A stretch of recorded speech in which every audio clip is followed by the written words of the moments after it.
Rock City Network's here at the One Movement Festival in Perth, and joining me on the couch out the back here behind the main stage is Tigarah. How are you? Hi, I'm good. Thank you for joining us. It's a bit hot this afternoon, so you've come out of your lovely dressing room to come and say hi. No. Yeah, it's really hot today. Really hot. Yeah, because I didn't expect that. The beginning of this week was really like a kind of cold, and I need the jacket and everything. But today it's really hot and really good weather. Yeah. So I think I'm gonna get really dark and I'm gonna get some sun down. Yeah. How long have you been in Perth for? Did you arrive yesterday or? No, I got here on Sunday. Yeah. And then I did a project with Art versus Science. We write a song together this week, and we are in a studio, and we made 2 songs, and then we're gonna perform those songs on Sunday at the crossover stage. Yeah. Cool. So how are you enjoying Australia at the moment? Yeah, it's great. Yeah, I have been in Australia before, but it's my first time, so I didn't know how it's gonna be like. But it's so beautiful. Yeah. The beach is really clean. Yeah. I live in LA too, so I'm really used to see really dirty oceans in LA, but here is so beautiful. So hopefully I can get swim before I go back.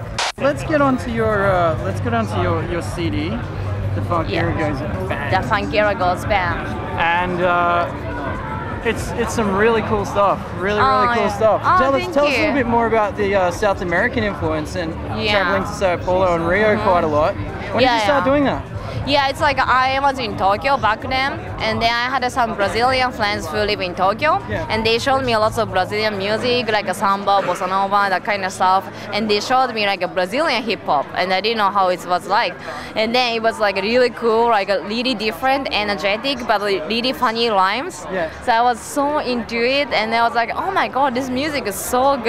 And then I was so into it, and I was like, okay, maybe I can write something like that. Yeah. And then because it sounded easy, then I feel like maybe I can do something like that. And then I started writing music with a computer. But back then it was 2002 or 3, and nobody knew Baile Funk in Japan and the States. And they was like, oh, okay, maybe I just should go to Brazil and start my music career over there. And I kind of moved there and started meeting people, producers, label people. But I couldn't find anybody right person. And then, but I was kind of partying and meeting, hanging out the city in the Rio and São Paulo. And I met the guy who is from LA who does DJ and a composer. And he was the only one who is really into Baile Funk. And we are like, okay, let's do music together. And then we started writing music together. And I started going to LA often. It was 5 years ago. And that's how I started. And that's how I based in LA. So you must have a pretty tough skin to be a successful artist and live in LA, because it's not the easiest city to live in. Yeah, I know. It was have you felt like you've done well there? Yeah, because after I put in my EP on the MySpace the end of 2005 or 2006, I got so many interests because Steve Aoki found me, and he started talking to people, and those DJs play a lot of praises of my music.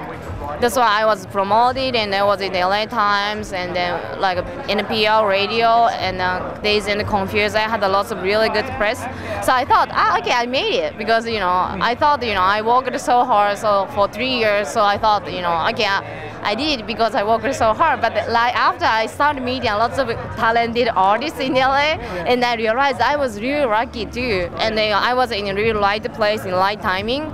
That was really that helped me a lot. Yeah, but it's really interesting city, LA, because it's easy to meet very talented people, very inspiring. Yeah, I love the city too.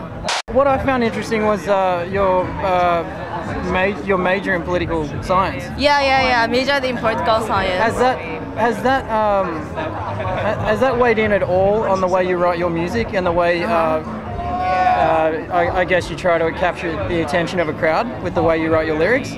Yeah, it's when I was a teenager, I thought I'm gonna be working at the embassy or UNICEF or that kind of stuff, and I thought, okay, I'm gonna help the third world, because I was very, I felt like I was very fortunate. I have a good family, and I could study good I had a good education and everything. So it's okay, maybe I was really fortunate. So I want to do something for other people. That's why I wanted to work in that kind of field.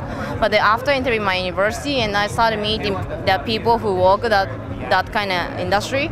But then I realized that those people are not really honest and they don't work really with responsibility, and they're pretty much kind of status thing. So it's like I was disappointed because I was very innocent and I didn't know they were like that. Yeah. And then I was disappointed, so I didn't want to work with those people. And then I felt like, you know, I want to do something makes me feel happy and fun. I can have fun. And then I thought maybe with my music, something really fun music, I can inspire people, and I can make people have a good time with my music. That's why I started writing music. Very good choice. I think it's a good choice. I think I was right. By the sound of the music, it's a really good choice. Yeah. So what are the plans for the rest of the year for you? The rest of the year, next week I'm going to Melbourne and Sydney, and I'm gonna have a show on the 23rd in Melbourne. I'm gonna have a show at the Revolver upstairs, and then next day 24th in Sydney, I'm gonna perform at the Oxford Art Factory. In Sydney. Yeah, and after that I'm going back to Japan for 10 days and having meetings, that kind of stuff. And then after I'm going back to LA, and then in LA I will get ready for my release in the States. Cool. And I'm gonna spend the time, and then maybe the end of the year I'll be back to Tokyo for the shows. Any breaks? Are you going to take a break? Or are you just going to keep working? No? Keep working. Keep working? Of course. Okay. All right, cool. Well, thank you very much for joining us on Rock City Network. Yeah. The Funkeira Goes Bang. Get it if you don't have it, and if you want to find out any more info, you can go to tigarah.co.uk, or you can go to MySpace/Tigarah. Tigarah. We'll put it up on the screen. Thank you very much for joining us on Rock City Networks. It's Tigarah here at the One Movement Festival in Perth. Stick around, there's plenty more to come.